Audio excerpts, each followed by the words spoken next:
Thursday, on the 5th of May, we will be deciding in the Scottish parliamentary elections. But what do they mean, and how exactly do they work? We asked Scottish Political Journalist of the Year, David Clegg, to explain the Scottish voting system to us. The Scottish Parliament works under a form of proportional representation, the main difference being that you'll have two votes on May the 5th. The first of those votes will elect 73 members of the Scottish Parliament, and that will be under the traditional first past the post system. So those 73 MSPs will be aligned to a particular constituency. But then on top of that, there is a further 56 MSPs which are done through a second regional list system.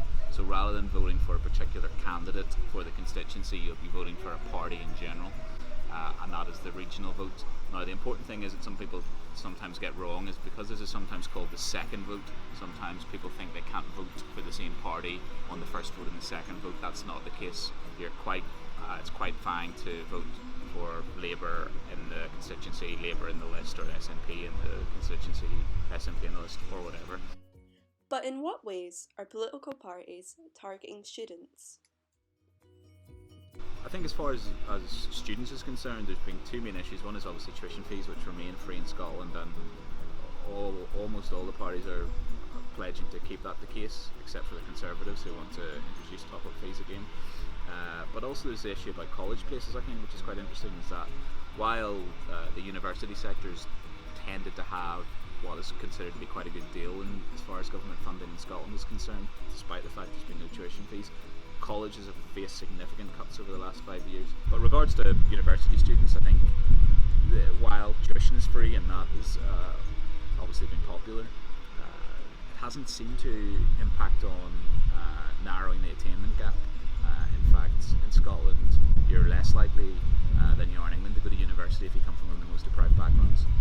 So I think Nicola Sturgeon in particular and the other parties as well have all spoke about how that's something they would like to address in the next parliamentary term. It's usually the logic in a general election campaign is that old people tend to vote more, so you find, what's going to happen with pensions and this kind of thing can dominate the debate, whereas this time I think there has been quite a youth-orientated focus on what the parties have been doing. And finally, we asked about the current political situation in Scotland in the run-up to the elections. Last time in 2011, the SNP were considered to have broken the system by winning a majority, because obviously a proportional representational system is not meant to give you a majority government, but it did. So if that was to happen again, and at least as if it's will, that's quite significant in itself. The other interesting things I think are there's the battle for second, and as you say, it's neck and neck. It's pretty much too close to call between the Conservative Party and the Labour Party for second. Like, obviously the Conservatives have been in the doldrums in Scotland for 3 decades. They were long thought to be finished, and it's not so long ago they had no seats whatsoever. So if they were to finish ahead of the Labour Party, who for most of that time had been the dominant party in Scotland, it would be a major event.